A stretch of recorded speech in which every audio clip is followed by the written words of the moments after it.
Hi friends, my name is Jake. Welcome to Canadian Cutting Edge. And today we're going to take a look at this knife. Just before I start talking about this, I haven't done a Canadian Cutting Edge University video for quite a while. Those videos are videos where I talk about knives in more academic type of, but not academic at all, but more information about knives, how they're made, how, the shapes of blades and, all kinds of stuff like that.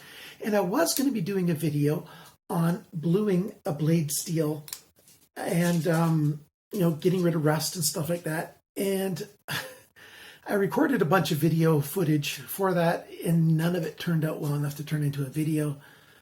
The other complication is that, with my health on this major yo-yo right now, it takes a lot of energy and takes a lot more work than doing a review to make one of those kinds of videos. So hopefully I'll get into that again quite soon, but for the next little foreseeable future, I'll be doing reviews. And by the way, we're getting close to my 4th anniversary. At one time, I wanted to get to 10,000 subscribers by the time this 4th anniversary came around. That was shortly after my 3rd. That's when I was the 3rd anniversary, but that's when my health stuff started going spiraling down. Over 8,000 subscribers right now, so thanks to you guys a lot. But if you'd like to share my channel with people, please do that. If you're not yet a subscriber, please consider subscribing to this channel. This is what I do to help myself get by in life, not financially, but emotionally, psychologically. Keeps me doing stuff. For those of you who don't know, I live on a disability pension for a few reasons in my health. And I do this YouTube channel for 2 reasons, 2 basic reasons. One, to give myself something productive, useful to do, and to help people decide if they want to buy a given knife or not. So I like to give you guys information. The knife we're looking at today is a CIVIVI knife. CIVIVI is the budget line of knives made by the WE brand. And WE brand is a fairly new company in itself, and they make really good quality stuff. And the CIVIVI line is really good quality stuff at low prices. This is a large folder that we're looking at today. This is the Picaro. It's the C619, is that the series? It's 916. The C916 series, and it's the C916 ABCD because it comes in 4 different handle colors. There's all black, and they all have the black wash handle. There's a tan colored handle. There's a gray colored handle, and there is an OD green colored handle. Just had to look up my notes. So let's put this thing on the tabletop and take a good close look at it, because I think it's special.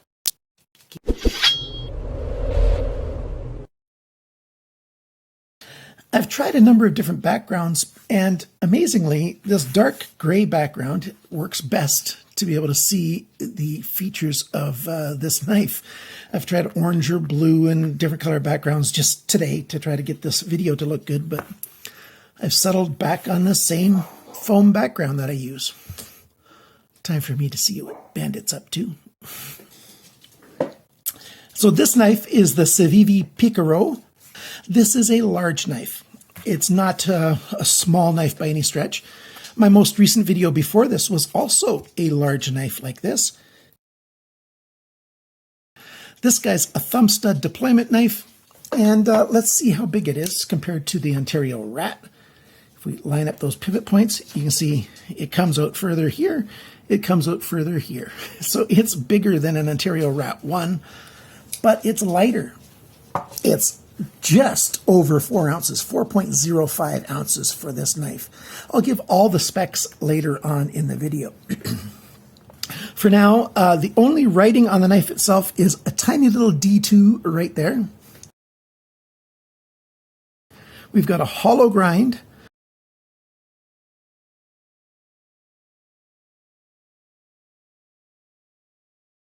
Drop point blade, bit of a swedge up here.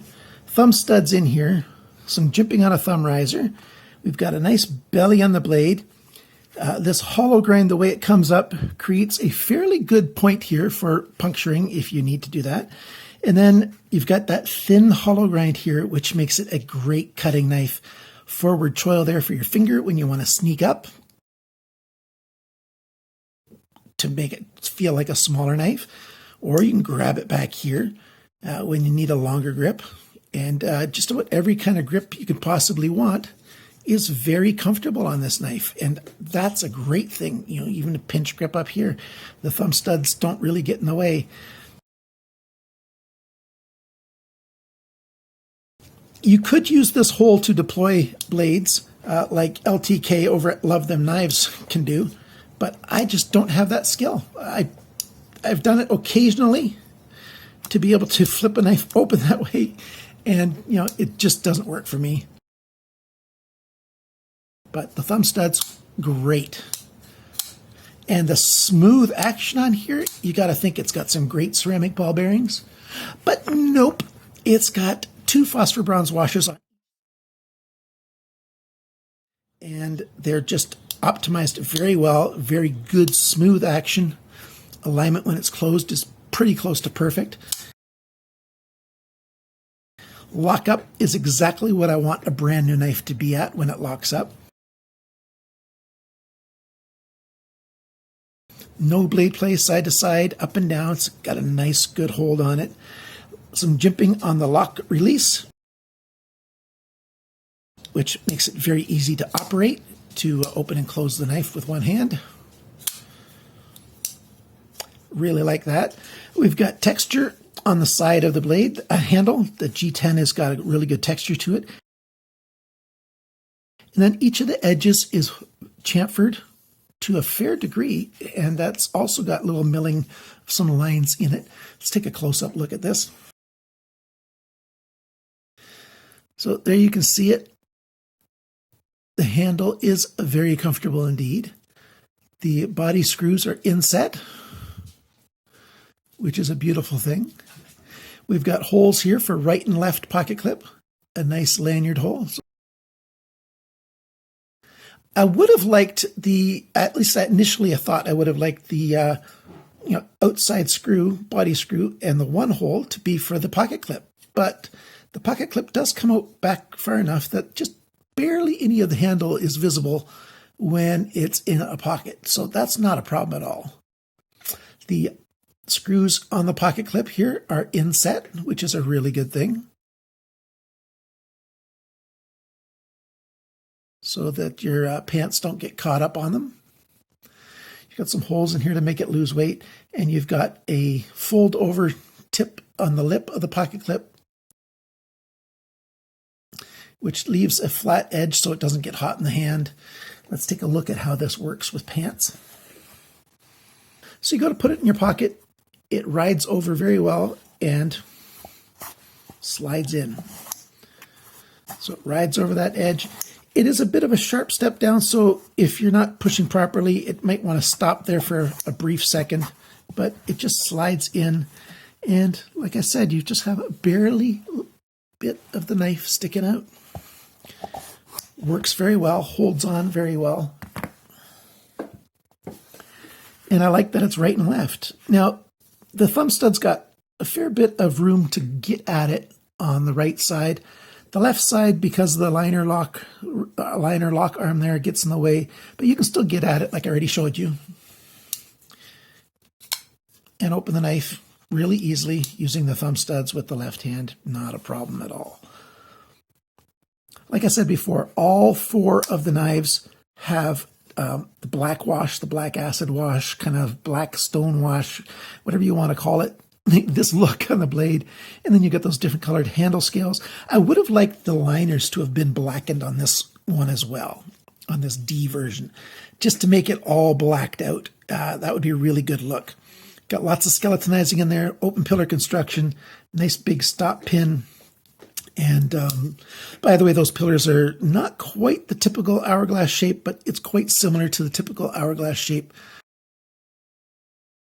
That's really nice. I like this knife an awful lot. This is going to be a good user for me.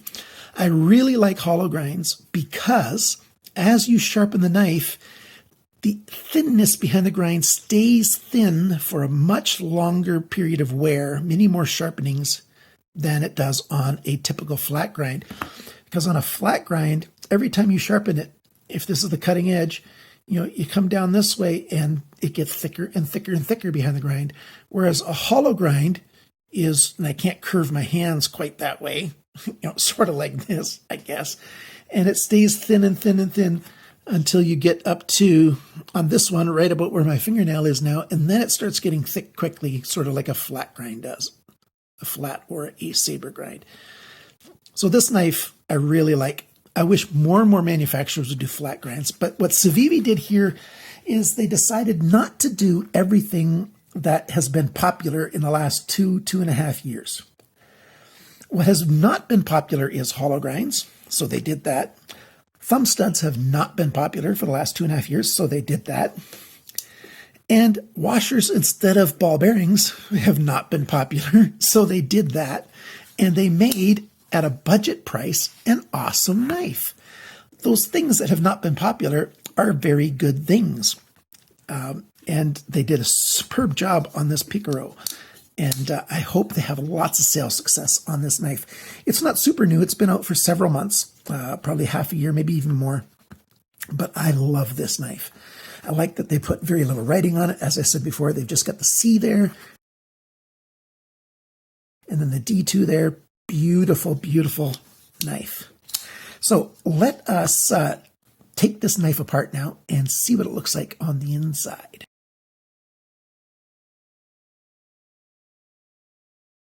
So there you go. You can see all the different stuff in there. Lots of skeletonization, to make a weight reduction. And this is a light knife.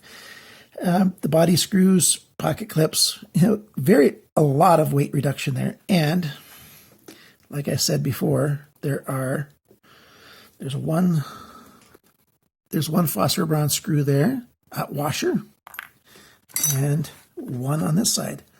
Okay, I thought there were two thin ones on each side, because this literally is the first time I've taken it apart, but there's just one on each side, which is totally fine. So I'm just going to clean this up and put it back together now. Snug, snug, snug, and snug, and then back it off a bit. Still too snug. Back it off a bit. Blade centering's great. Very good. I might have to adjust the tension just a little bit yet, but do a little bit of this, and it helps get it back exactly how you want it to be. Okay, so that's great. And now let's pull out our little measuring tape here to denote that we're going to be talking about all the dimensions, sizes, and that information. Like I said before, it's a light knife, 114 grams, 4.05 ounces for a big knife. Sharpness from the factory, 150 bess, very good. The cutting edge length is 9.38 centimeters, 3.69 inches. The blade length, so tip to the closest spot on the G10, 10.03 centimeter, 3.95 inches. So basically a 4-inch blade. The blade depth, that's this dimension, and I usually go about an inch in from the sharpener's choil. This is 2.77 centimeters, 1.09 inches. The thickness of the edge behind the grind, again, I usually measure about an inch up from the sharpener's choil. 0.49 millimeters, which is 19.5 thousandths of an inch, so almost exactly what I want a knife to be. And next is the grind angle. And the grind angle varies a tiny little bit along the edge. They are sharpened by hand after all, but what we have is 20.2 degrees on this side and 21.3 degrees on that side, which is quite symmetrical and very close to what you want to have on this type of steel, so that's very good. Now for the handle length is 12.92 centimeters, which is just over 5 inches, 5.09 inches. So 5 inches, 4 inches, 9 inches, awesome. And the grip area in here is around 11.3 centimeters, 4.45 inches, a lot of grip area. Handle thickness, not counting the pocket clip, 1.21 centimeters, that's 0.475. So nice and thin like you want a handle to be. The handle depth It's biggest right here, 3.25 centimeters, 1.28 inches. And when the knife is closed, the biggest distance here is 3.54 centimeters, 1.39 inches. And the total length of this knife is 22.9 centimeters, which is 9.01 inches. And the balance point for this knife, if I haven't shown you yet, and I don't think I did, is right there. Perfect balance point for a knife of this size. A light knife, just over 4 ounces. This is an excellent EDC choice. If you like knives that are a little bit bigger and want functionality, this knife is definitely function, but it also has form. Hollow grinds are awesome. Drop point, just a wonderful, wonderful knife, and I do love thumb studs. I like them an awful lot. The rest area here with the riser, with the jimping, that feels very good in hand. There's no other jimping with the swelling and the curve on the back of the handle. It's very comfortable in hand. I don't use lanyards, but if you wanted to, that's a reasonable lanyard option. And yeah, now you can see again those two. There's the stop pin and then there's a secondary pin, but that's not held in by screws. It's just these two at the back are held in by screws and the pivot. Just well made. I really like the look and feel of this knife. How much does this knife cost? Well, I got mine from White Mountain Knives, and they have the best price I can find anywhere. $56.95. CIVIVI likes to put their price the same everywhere, but you can get 10% off when you use coupon code CCE at White Mountain Knives for anything that they have. So that equals $51.25 US for this knife. Best price everywhere. With that discount, that's roughly 71 Canadian dollars. That's right now after we had the market crash and our dollar went way down compared to the US. That's around 46 euros, around 42 British pounds. If you're a Canadian and, if you were to buy, 3 of these knives on separate purchases, and one of them got stopped by CBSA and the 2 got through to you, so if 1/3 of them got stopped by CBSA, you'd be breaking even. If only 1/4 of your shipments got stopped by CBSA, you'd be saving money by buying from the United States. The thing is, none of my purchases from White Mountain Knives have been stopped by CBSA, and I've purchased from them, over a dozen times, and they all get through. So it is worthwhile to buy knives, if you know exactly where to buy them from in the United States. If you're in Canada, folding knives, that is, and even if CBSA takes some of them away, you're still better off. It feels terrible when CBSA takes a knife away. I know they've taken away several from me in the last couple of years. In 2020, it's been 2 knives already so far. So it's just the way it is. You want to save money, it's still cheapest to buy from the United States. White Mountain Knives ships discreetly, so that's why they get past CBSA. Of course, there's no guarantees, but that's my favorite place to shop because of price and because discreet shipping. Let's go over the unique features and stuff about this knife and what I like and don't like, and then we'll be done. I like the thumb studs. I like the shape. I really like the hollow grind. The handle's very comfortable, easy to use. Lockup is great. Blade play doesn't exist. You could make it exist by loosening it. Alignment's good. It's a very well-designed knife. Pocket clip is perfect. The placement for the lanyard hole is very good. Right and left pocket clip, right and left thumb studs. It's a good knife that I really, really like. The only con I have, well, there's a couple of cons which aren't really cons. They're just preferences. I would like this knife to also come in just a standard stonewash. And I would like this specific knife with the black blade and the black handle to come with blackened liners. Now, I highly recommend this knife. If you're looking for a big knife that fits, my hands are between large and extra large in men's sizes, 10 and 11 in European men's glove sizes. There's lots of room for this for hands that are quite a bit bigger than mine. But if you're looking for something like this, it's worth considering. Please use my links down below. I get no money from White Mountain Knives, but they're the best price, so I like to pass that on to them. Now, they do give me a discount to buy knives that I want to review. but they give me total freedom to say anything and everything I want to. Because they don't really represent the brand. They're a store that sells all the different brands of knives, or many different brands of knives. So that's a really good arrangement. And I want to thank you guys, especially those of you guys who have been concerned about me, my mother, other things that are going on in my family. But if you're just a regular knife person that likes knives, I thank you for watching this video, for liking, sharing, commenting, and subscribing. And remember, friends, always cut towards your chum, not your thumb.